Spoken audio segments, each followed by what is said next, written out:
Welcome to the Futurist Society podcast, where we delve into the latest advancements in technology, science, and culture.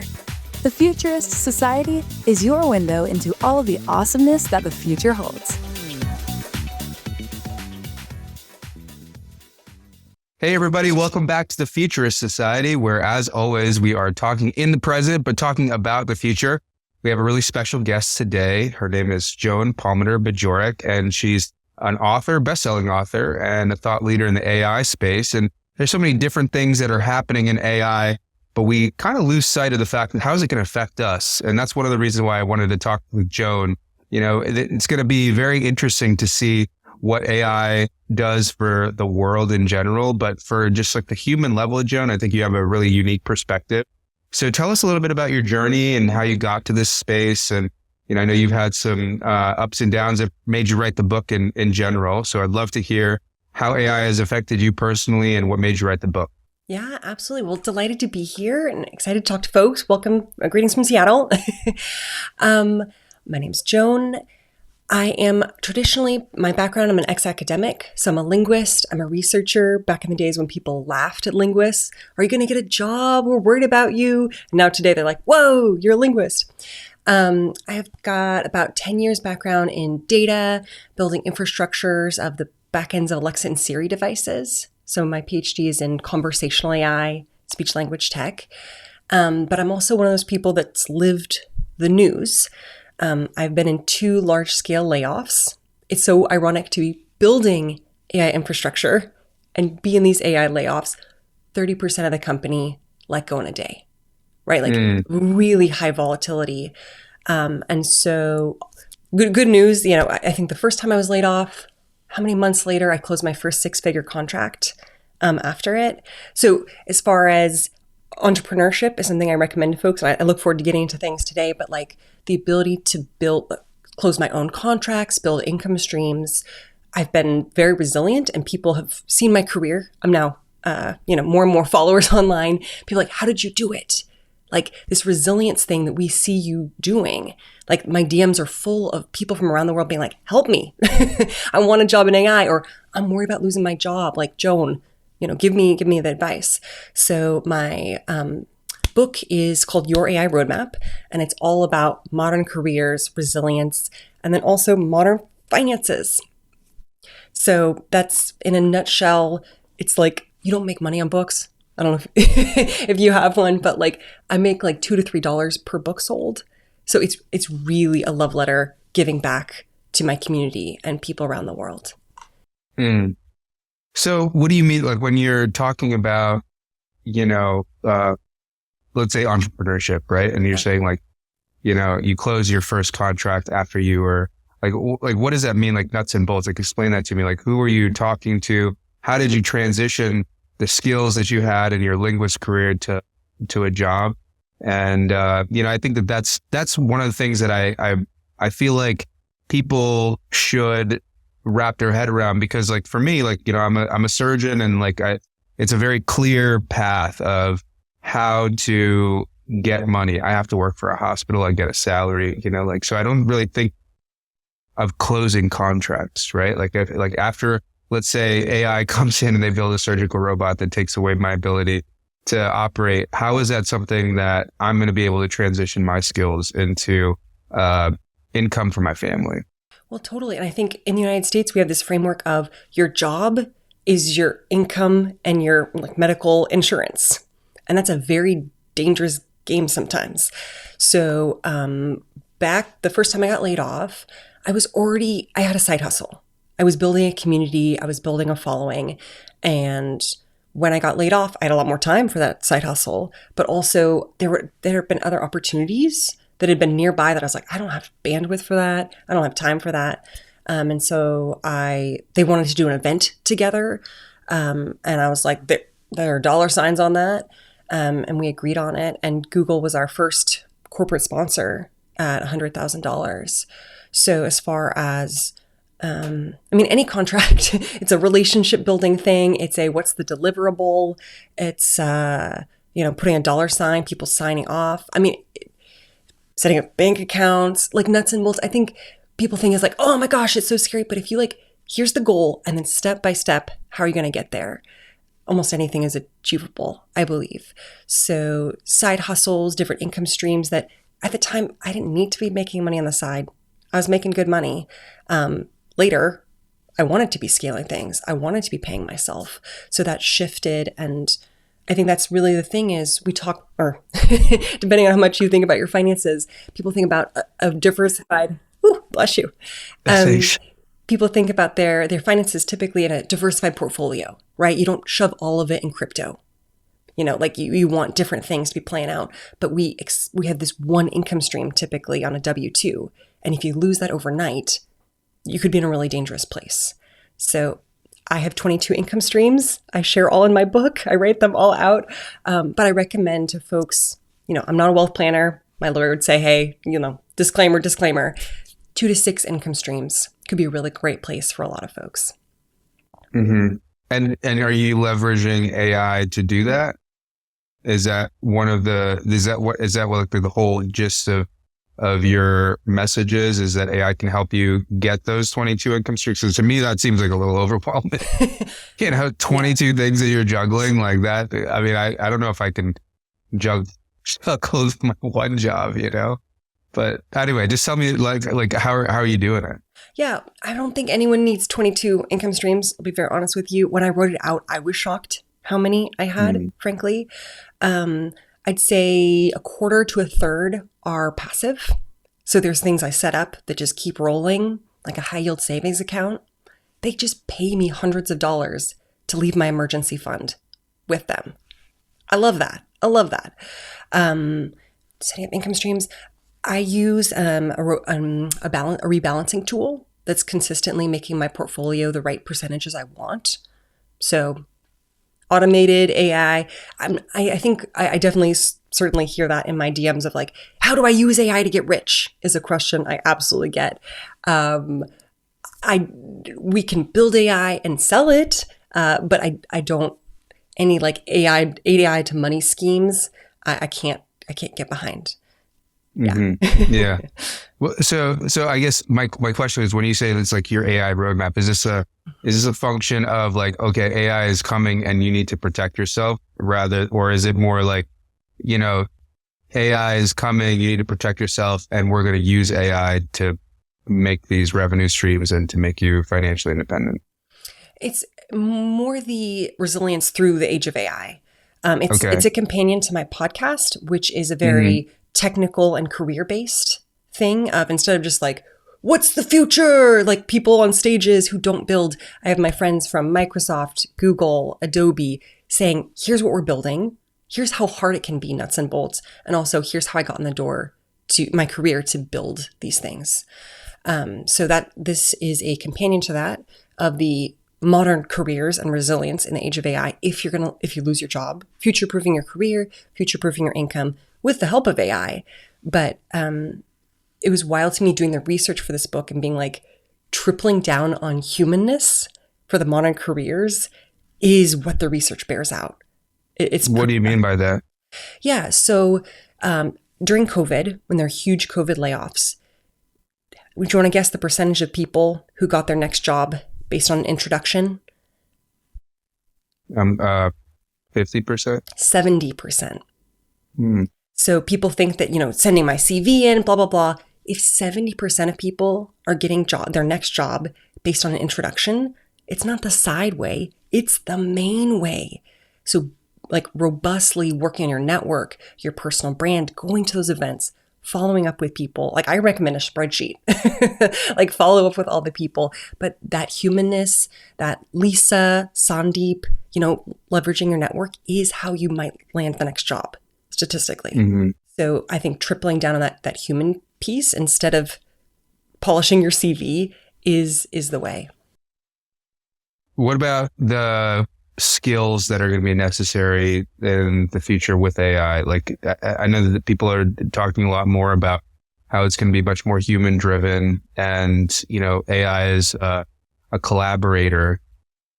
Explain to people what you think that they're going to need for realistically when AI comes. I think everybody says that, work is going to be very different. And so I'd love to hear your perspective on what you think that those skills are going to be that, very human centered, but that's a general term. What are some things that people are going to need to make sure that they're competitive? Yeah. Well, and it's hard to make a pan like everybody needs to X. Okay. So I don't think I can do that. What I do see in the shape of teams in the marketplace is really a bifurcation of entry-level jobs, internships. There's so few of them. It's disappearing, and more really senior technical research and development jobs, R&D, are specializing, niching. My friends in cybersecurity, computer vision, etc.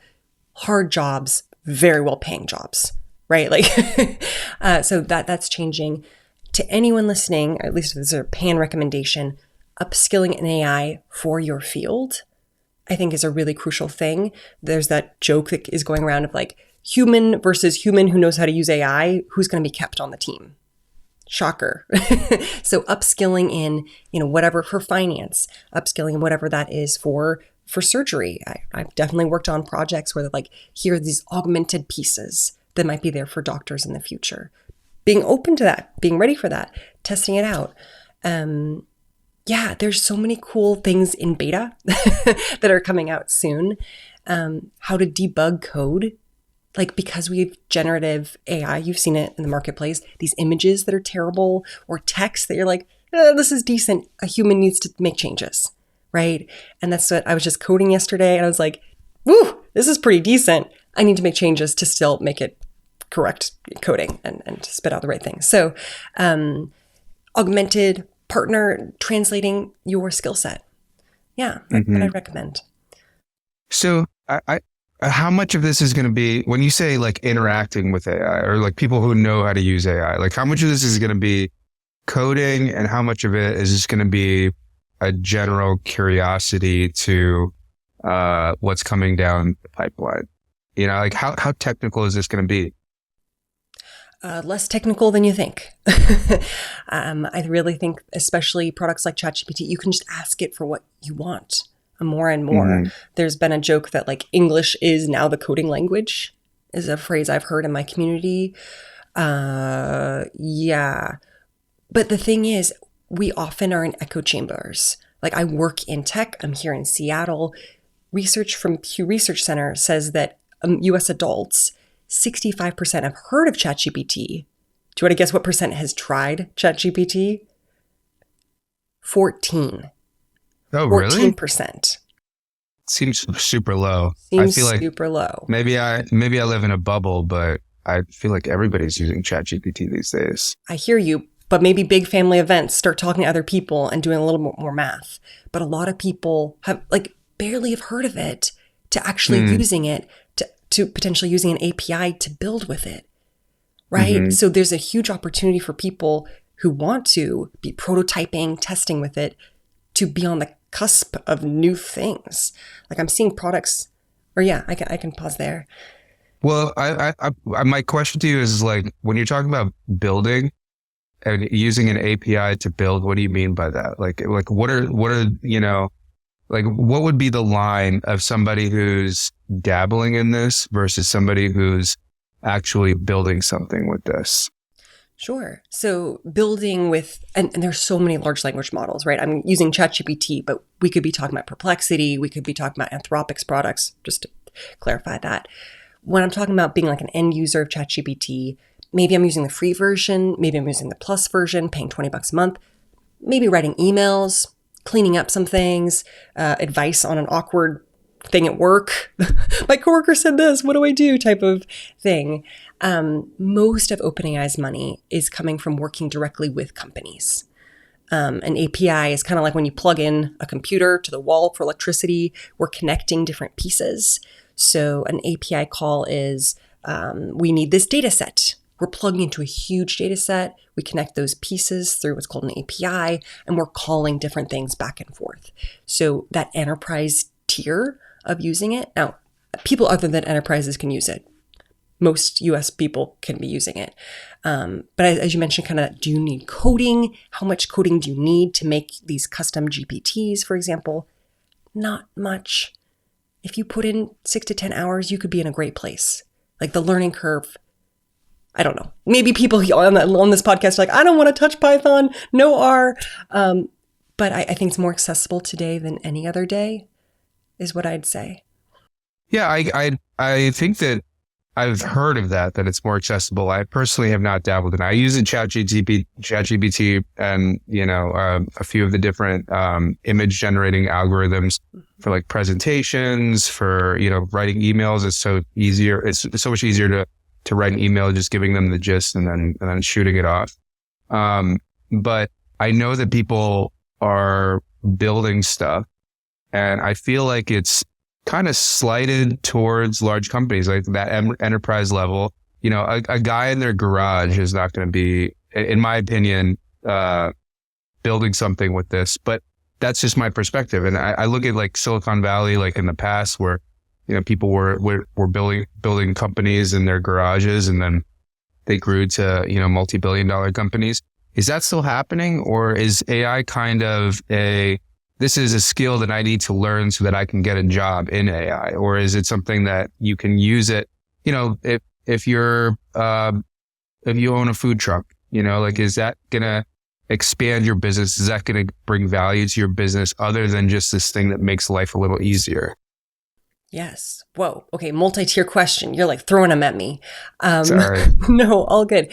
I think for the OpenAIs of the world with ChatGPT, right now, I think it's like 90% of the Fortune 100 are prototyping and seeing if there's good value out of this. Whether they see a good return on investment, I have question marks about, because it can be very expensive.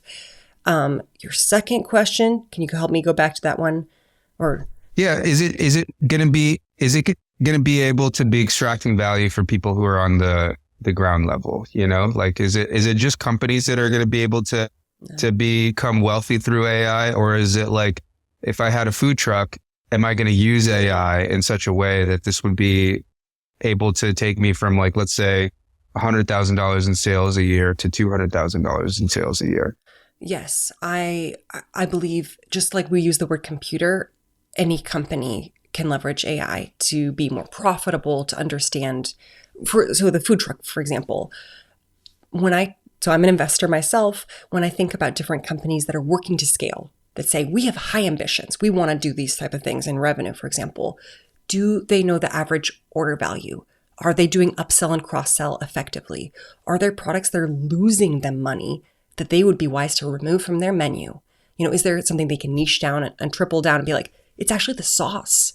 The sauce is what's going to get us to that huge revenue goal, right? So just having the data and leveraging AI to analyze the data, provide insights, could be game changing for that truck or the location of it. I don't know if you eat at food trucks, but like if it's parked in one place versus another place, they can see tons of foot traffic differences.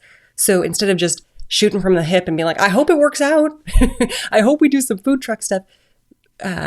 Typically restaurant and food margins are very slim. So if you do have those ambitious goals, maximizing each piece of variables I just mentioned. I'm not even in the food business. There could be other variables. But if you were to optimize 10% of each of those, I could see robust fiscal changes. Yeah. I mean, I hope so. I like some of the terms that you threw out there. Like what the difference between, sorry, you said cross-selling and what was the other thing? Upsell and cross-sell. Yeah. Upselling and cross-selling. Like that's not something that I know, because food truck is like, business is not what I'm into. But when I look at like the internet, for example, right? The internet allowed that one food truck that might only be known locally to expand to a much larger area. You could have, your website on Google, you could have social media promoting your stuff. So you could very easily take something that was really locally known and make it at least regionally known very easily, right? And it seemed a lot more egalitarian and accessible, because I don't think it was very difficult for at least the last like 20 years or so to get on the internet, have an internet presence and all this other stuff, right? But is AI going to be like that? Like I feel like when I look at it right now, it's this, new, like nuanced tool that makes us a little bit more productive. And then you have this big leap to people who have tons of data, who have tons of manpower, who have tons of resources, and like they're going to extract a lot of that. But there's such a big gap between those two things. Like one is kind of like a novelty, and then the other is like people are actually making money on this thing. And that's just my perspective, and it's an outsider. So I'd love to hear what you think about it. Yeah, I love that perspective of saying like, can the little guy see those returns? I think is kind of the question I'm hearing. And the answer is definitely yes. I think that's also what investors are really excited about is a team of 3 to 10 people with multi-million annual recurring revenue. I don't know if you, for example, Can you give me some examples of that? There's a post. I wish I had that ready for this podcast. I can look into it. But for example, Aragon.ai, I don't know if you've heard of them. They are a high quality portrait tool where you put in like 20 selfies of yourself and it spits out really pretty good imagery. And so the ability to not have to buy a new outfit, hire a photographer, get it edited, like these headshots, I think you can get like 40 for $35, something like this. I was showing a family member and they were like, most of those look like you. Like I tried out the tool for myself. I think their team is less than 10 people. And their annual recurring revenue is in the multi-millions. Wow. So that's just one example of, but I think if you hear that, you say, here's this cool technology. Here's a really specific use case. Here's how we'd use it. I can articulate it to you being like, here's what this tool does. Go try it out. It's a price point that's relatively accessible. And they're building out for doctors, for lawyers, for real estate agents that they're specializing. But that type of profitability in a small team is very attractive to investors. So it's possible. That's one of my favorite examples. I've used the product. But yeah, Aragon.ai, they didn't pay me to say that. But that's just an example of these really small teams making robust revenue, selling the products that they build with AI. Mm-hmm. Interesting. Yeah. No, I'd love to hear more about those examples because I just feel like those are not what you hear about in the news, you know? It's what you hear about in the news is that like Microsoft is spending 80 billion in AI or, you know, like, hey, if you like, as, you know, I mean, technically I'm an owner of a small business. I'm in private practice also. Right. And so like we have a team of, you know, 200 people within like all of the offices that we work on, and people will come to us, like vendors will come to us and be like, hey, we have this like AI solution for you that will like do all of your marketing or something like that. Right. And I just feel like it's me like spending money to pay somebody else, you know, and they're getting the value out of it. Whereas like, I feel like as someone that, may not be as well versed in AI, like it would be awesome for it to be accessible enough for us to have a team. And it sounds like that's something that you could do. I just don't know, like how skilled do you have to be? Is this something that like you have to be a AI researcher like yourself with like all of these, you know, significant decades of experience in AI? Or is it something like you were saying, like in 6 to 10 hours, can a small business gain value from this? Yeah, I mean, these are big questions. I think it's really interesting that you're like, does it need to be external? Do we bring it in-house? A lot of companies are asking these questions. Do we need to hire a PhD? All these different things. Can we get someone who just can upskill internally? I've seen literally all of these scenarios we're talking about play out in different companies that I've talked to. Mm-hmm. I mean, my B2B business-to-business company, Clarity AI, we do workshops for companies to say, is there low-hanging fruit you don't even know about that is just sitting in your repo that we could leverage and make you more money?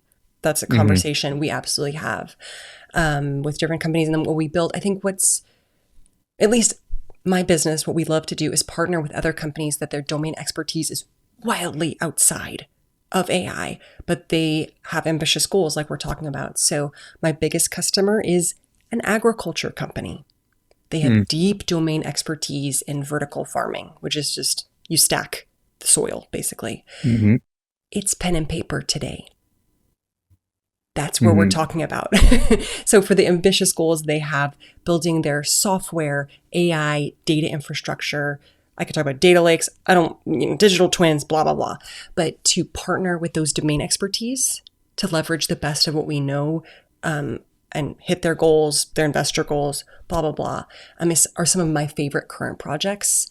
I think for the example you're talking about with doctor's offices, you could bring it in-house. I don't know that 6 to 10 hours is going to get you the type of results my team can get you. No offense, or just the different play. But I think it's that, do we see, and as you mentioned, like, I'm hiring these randos. Are they actually going to help me get value? I get it. Totally. And I think that's why a strategic thing to say, are there pieces of the marketing stack? Is there something in customer service that we could automate? I think that's I'm all about the fiscals. If we don't see a return, why are we building it? Kind of land. So I'm not trying to pitch you my company. I'm just saying how I think about what is helpful, where we see it moving the needle for end customers as well as the business. Yeah. I think that the idea of even just like data cleanup, right? Like, I mean, there's so much data that's out there. Like, you kind of mentioned a few of those terms that this pen and paper company is actually going into. Are you building the software yourself, or like, are you bringing people in for that, or like, do they have existing software? Like, what is it like for like a company like that? Because like that's how I see the majority of companies, right? Like, I mean, I don't, other than large healthcare organizations, like most private practices are just like mom and pop shops, right? And so like that's my perspective on business in general. But I think that, amongst my friends and stuff like that, the majority of small businesses are like that, right? So would you say like the first step is creating a system where you can get good data?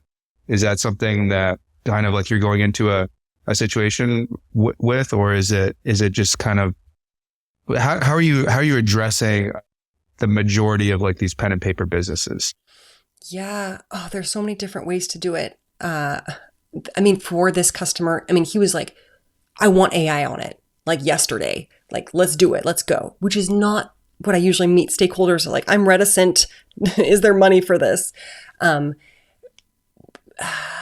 I think, or any of your listeners as well as you need quality data. Data is the foundation of the house that you're building the AI on. If you start with bad data, not enough data, like, we are building extrapolations and models that are not good. So I always want a really, as you mentioned, data cleaning. That is a skill that will not go away anytime soon as far as the nasty repos I see. So collecting their data, organizing their data, basic nuts and bolts need to be set up in the business, period. We are doing a custom build based on, they want intellectual property in that domain. They would like to look at patenting and having, or that's a piece of the company. I'm allowed to share these things. My customer Agria, he loves me to talk about it on podcasts, but their investors one day see the data set that we are building about productivity and yields potentially being more valuable than the produce they build in a 3 to 5 year time span. So it is an investment of the business that they see. Do you know what I mean? Like, today is the yield, but into the future, this is core intellectual IP for the company. And I think that perspective may be different from a mom and pop shop that says, data repos, Joan, I don't care. I need to care about my fiscal ability to stay in business the next 2 years. It's a different conversation. But I do see just huge opportunities to prototype. If you say, my biggest expense for the business is X, is there a way we can increase revenue? Is there a way we can cut down on some of these expenses, overhead that's driving me bananas? Like, I love looking at a specific project and seeing if we can move the needle on those different pieces, because based on the projects I've done for enterprises in the last 10 years, worked with Fortune 500 customers, I could mention Verizon and Boeing, for example, moving the needle 2 to 10% on different pieces is absolutely possible. And that can be multi-million-dollar changes to the business. Again, that's back to the enterprise. I know you just said mom and pops. But as you mentioned, like, is there a huge marketing play? Is by hiring someone who is an expert at TikTok going to increase our traffic 400%? That might be a cost to the business that's worth it for a test. I mean, my cousin was begging my aunt to go to this like shop, I think it was a burger shop recently, because he'd seen it all over TikTok. He was like, we have to go. My aunt was like, the burgers weren't even good. But like that desire to go, and that, whatever team had built out that TikTok, that burger shop was hopping, right? So what was the cost to that of the social media to the business, and what was the return? We're talking more business stuff than we're talking AI here. But no, I think it's important. I think it's important to realize that like that's realistically what AI is, right? It's just a business case. Yeah. I do want to talk with you about, what the lifestyle is going to look like when we get to, especially like super intelligent generative AI, super intelligent general intelligence. I think that's going to be a very interesting scenario. Like, is that going to, in your opinion, replace employees? Like, what do you think that's going to look like? Because that's something that, I think that most people are afraid of, right? Most people are afraid of this robot that's going to come in and take their job. But I don't know if I necessarily see this. As my listeners know, like, I'm very much a techno optimist. Like, I think that it's going to make our lives easier. But what's your opinion of that? Yeah, I think it depends, or it depends. I'm a wild optimist. I think there are opportunities that are open for basically anybody with Wi-Fi, time, and a computer that did not exist 5 to 10 years ago. Like the ability to build a side hustle, build an income stream, have the life you want for yourself is absolutely here today. So I'm very optimistic about that. I think there's a huge shift in what skill sets are needed, people being laid off, and are they prepared for the jobs that are burgeoning? I've got big question marks around that. Who gets laid off? All that jazz. I think what I'm experiencing, at least, is I have AI in my business, right? My team is leveraging these tools. We are so much faster. We can fill our calendars, and that productivity, quote unquote, can lead to burnout. It's a little bit scary. I have to put boundaries, or just I can be done by 2 p.m. and be like, do I want to keep grinding? Do I want to go outside with my dog and work out? Like, I actually have to think about that far more carefully, because quote unquote being done with those tasks takes a different amount of time. And is it a high quality regardless? So it's just a different way to think about my life and the structure of time. And that's a privilege. I totally get that. But I think that is a question I think that's going to keep coming up for people who are implementing AI, who are leveraging it as a huge efficiency ability. Do you think that's going to get better or worse when we have artificial general intelligence that's as smart or smarter than a human? Oh, like what is because like I feel like our lives are going to get easier. I think we're going to have more time to go to the gym and walk our dog and do all that stuff, because it's going to be a tool that, does a lot of the mundane there's so many mundane tasks in being a human in 2025, like outside of even work, right? Like just, driver's license renewals and registration and taxes and like all this other stuff.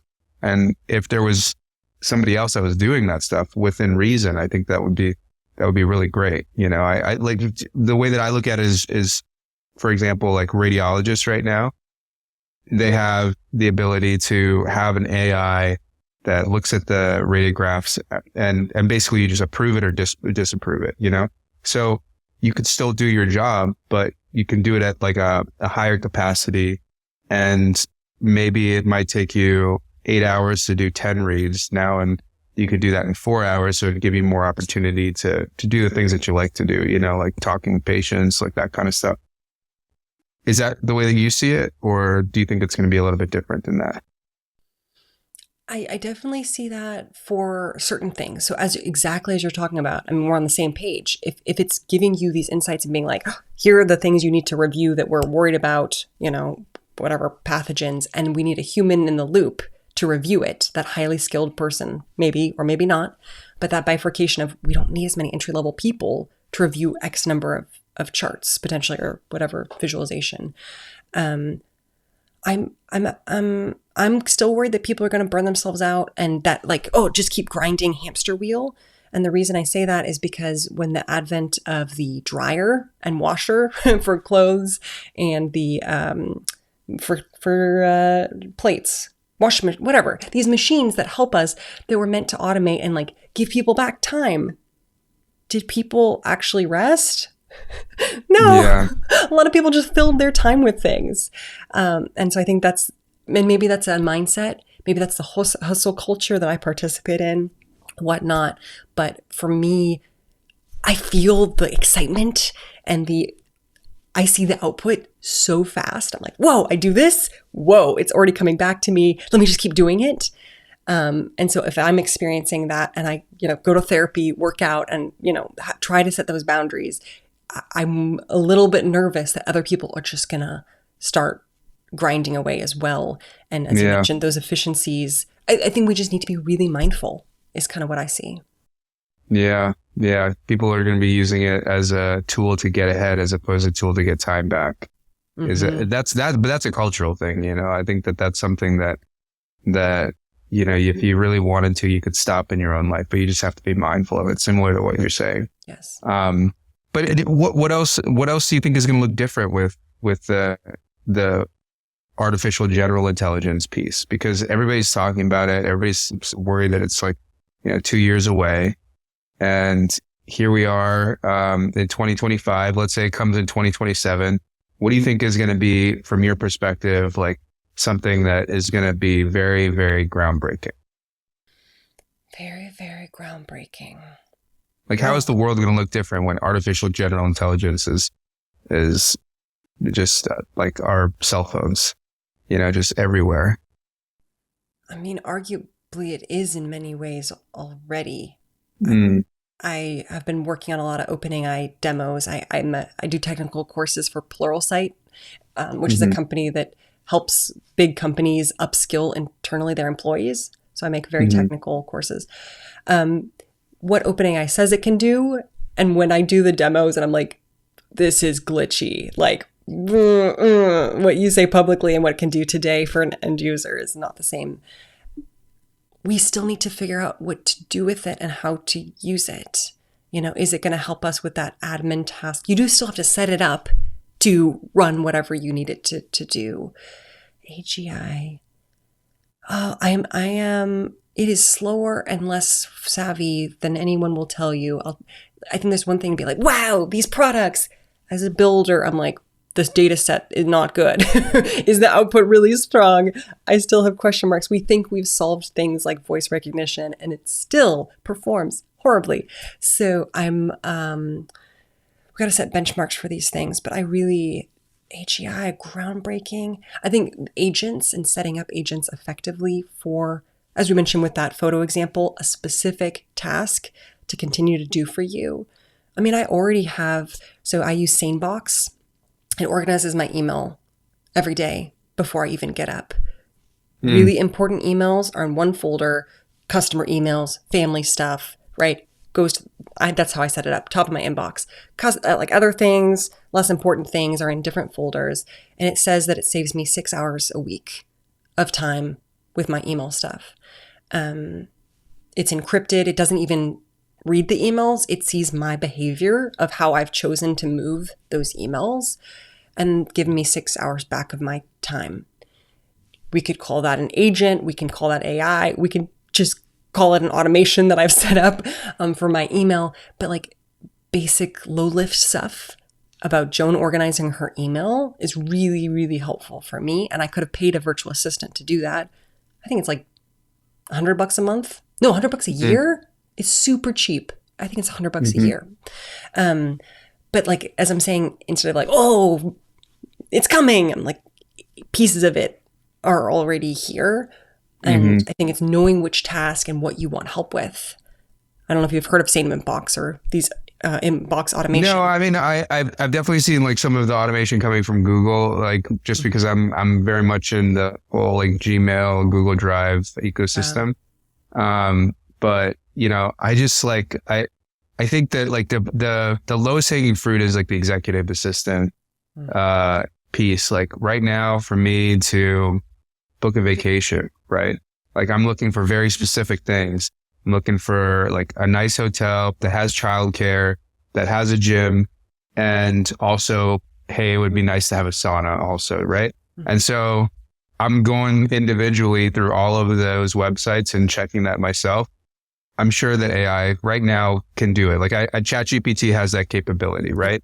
Expand that to my haircut, expand that to, my dental appointment, expand that to making my schedule in such a way that it's like visible to like all of my family. Like I could do those individual pieces right now, but if there was like one, executive assistant to rule them all, right? Like that would be the piece that, I feel like the secretary piece of like, any sort of like business person or that is something that like everybody wants to have that person that is kind of like a buffer between them and admin work, right? Or like, basic admin work. I think that's going to be really awesome for people, for somebody to just say to their AI, oh, hey, can you order, or can you schedule a doctor's appointment for my daughter because she's sick, and they don't have to sit on the phone and wait and give their health insurance information. Like that's going to be huge for people. So I'm really looking forward to that feature. Like that's something that I think is going to be really cool. I just wonder, what are people who are in the industry thinking about this kind of stuff? Like what is your perspective on it? But I think that we're both optimists, like what are you most excited about with artificial intelligence? I mean, it's just changing so rapidly. I can tell you that mine is the executive assistant piece. And also humanoid robots. I think that when they're able to like, do stuff that you talked about, like fold our clothes and, wash our dishes independently, that's going to be awesome for me specifically in my household. But what about yourself? Like, what are you most optimistic about that's coming down the pipeline? Yeah, I mean, those robots, Fei Li was just talking about, they're coming sooner than not. If you've watched Factor, that robot company that they're working on that. I mean, I think it's a exponential compounding effect because different teams are working on different pieces of the puzzle, right? Mm-hmm. I'm really excited about different healthcare stuff that I see some huge, potentially game-changing things for, breast cancer or otherwise. Again, back to a specific project, specific pain point, problem. What am I most excited about? I mean, I'll say at CES in 2020, I was on stage being like, basic productivity stuff. That's what I want. If you can help me with my email, I'm down for that. Just basic stuff that we're grinding on. The problems you mentioned related to the phone calls is a relatively complex one. So Google Duplex, I don't know if you've heard of that product. If you go online, you can go on YouTube and it like does a phone call to phone call. It's still a pretty sophisticated back and forth sometimes. So tasks that humans can do quickly and easily, most humans, competent adults, can still be very difficult to set up. I'm just going to put that out there. But I think the chance for robots to talk to other robots it may be better to fill those slots of restaurant, eating preferences, time, location, number of people. Like these are basic slots you have to do for a restaurant reservation, for example. Mm-hmm. Other things I'm really excited about. I mean, I'll say I'm really excited about my customers' work. Like whenever I see a problem, so like food security, especially with climate change coming, I look at the data and I'm like, if we don't figure out food, we're in a really bad place, like supply chains failing, temperature volatility, etc. So I'm really excited for some of those like moonshot opportunities that we need a lot of different horses in the game to be able to see the unicorn's output at the end. And basic things like food, basic things like water around the world is a huge pain point. Some of the diseases, I mean, just, we could talk about any one of these, but like, I really love I think it's, or at least if any listener listening to me, like nuts and bolts, like big idea, who's actually step by step, looking at that big vision and doing the build. It is vision, talk is cheap, execution is very expensive. And to be really, really doing the work day in and day out, year over year, is where I believe we'll see the biggest returns. So I'm excited to be working with people doing the work. Yeah, no, it sounds like an exciting field to be in right now. Everybody's talking about it and the changes are happening so rapidly, and, who knows what the potential lies. Like that's such a interesting place to be, I think. So, kudos to you for giving your insight and getting people inspired about this stuff. I think that that's something that I just really want people to take home. There's so much negativity and fear around AI, and I feel like it's just going to make our lives better. I mean, that's just my opinion, but I do think that it's something that will come to fruition. Yeah. But we're getting close to the end of our time. I'd love to ask you just the general questions that I ask all of my guests. First off is, growing up, what made you go into this field? Where did you draw inspiration from? I loved languages. I still do. My family is one of those families that we didn't big TVs. We went traveling. Like that's kind of the ethos. So loving languages got me into linguistics. Linguistics is a gateway drug into other things, which is how I find myself in tech and AI. Mm-hmm. Do you think we're going to have universal translation anytime soon? Like in Star Trek, when you just put something in the ear and you just talk to people? It's getting better and better, but we are still struggling with many benchmarks. But speech to speech, text to text, I know startups working on this specifically. Yeah.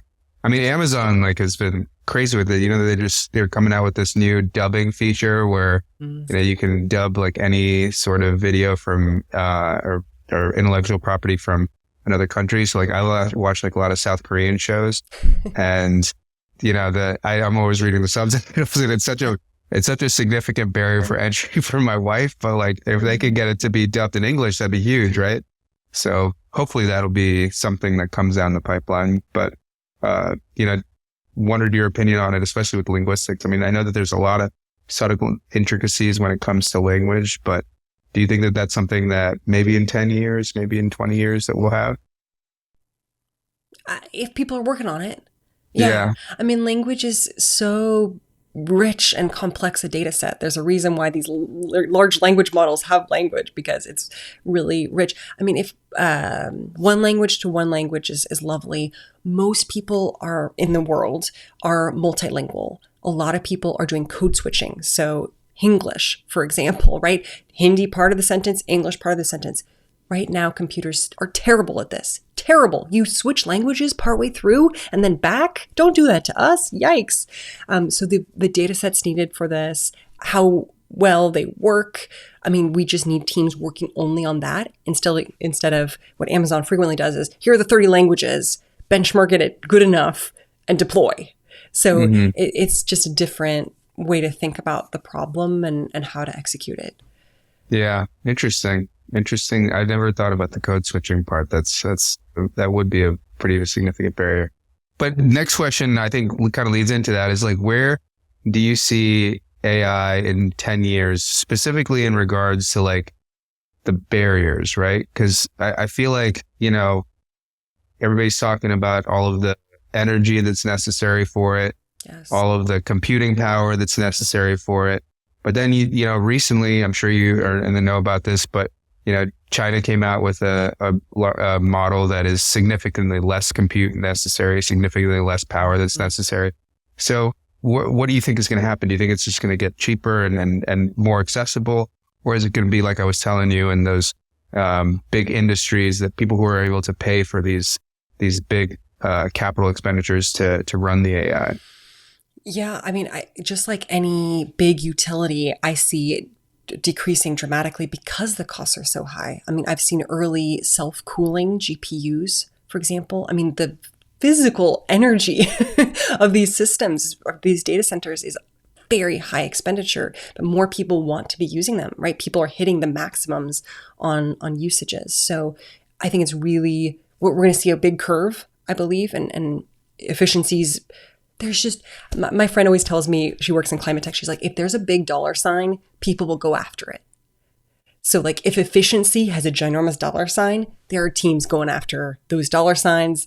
Capitalism is still well happy. So if we are seeing it infiltrate into AI being in almost everything, people need access to it. And so models, data, GPUs will continue. And I think companies like OpenAI, I'm worried, are very overbloated. So if I were to make my bets on which companies we'll see in 5 years that we're talking about on podcasts like this, OpenAI might not make that list for me, which I Interesting. tell to some of my family members who are investing too much in Microsoft, not going to name names, but just really thinking about, as you mentioned, efficiency.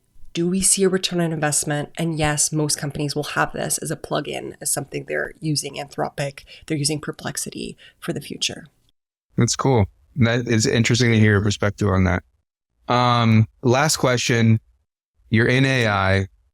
Outside of AI, right? What is the technological breakthrough that, or what kind of technology are you personally interested in that you just like can't get enough of? Like I was telling you, for me, it's like AI and robots, right? Like this is something that I'm in medicine and I see a robot video coming out from Boston Dynamics and I have to click on it. I just like, that's what I'm curious about.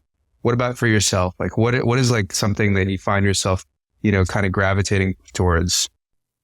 Gosh, just one? Oh my.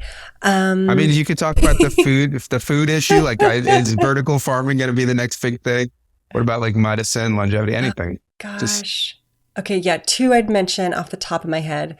So my customer, I mean, organic is actually a benchmark of amounts of pesticides, not no pesticides. Sad thing I learned recently. So they use no pesticides. It's beyond organic, high quality, high output produce, delicious. They've validated 170 types of produce. If the apocalypse happens, you want one of these systems. You know what I mean? So they're actively scaling. Agri is a really cool company. Another company I think is super, super cool is my friend working on industrial graphite. So they are literally taking carbon from the air to make, and not graphite like for pencils. I'm talking about industrial graphite, which is a whole other sector. But we need lots of different ways for climate tech to be working on the problem. Like I think you and I want to make it past 2060 on this planet, probably. Mm-hmm. And so we need lots of different approaches. I saw a startup that's doing seaweed plastics, anyway, my friend literally lives 30 minutes away. He's working on industrial graphite. I'm really excited for the opportunities for his company to literally be taking carbon dioxide from the air. That's awesome. Yeah, I think climate tech is so different than the majority of technology. Like it's because I feel like a time limit on it, like it's like, with a lot of this stuff we're doing just for our own, personal benefit, but like those people are actually trying to get us past the 2060 mark that you're talking about. So super interesting to talk to you. Thank you for giving us your perspective, Joan. And I really want to just thank everybody who listens on a regular basis. If you don't mind hitting the like and subscribe button, would really appreciate it. And for those of you guys who are, subscribing already, as always, we'll see you in the future. Thanks, Joan. Thanks, everybody. Have a great evening. We appreciate you taking part in today's episode. Take this chance to reimagine a better future by joining a community of futurists who strive for a remarkable world. Be a part of this growing network and contribute to making the world a more positive place. Visit thefuturistsociety.net and subscribe to the show so you don't miss a drop of hopeful futurism.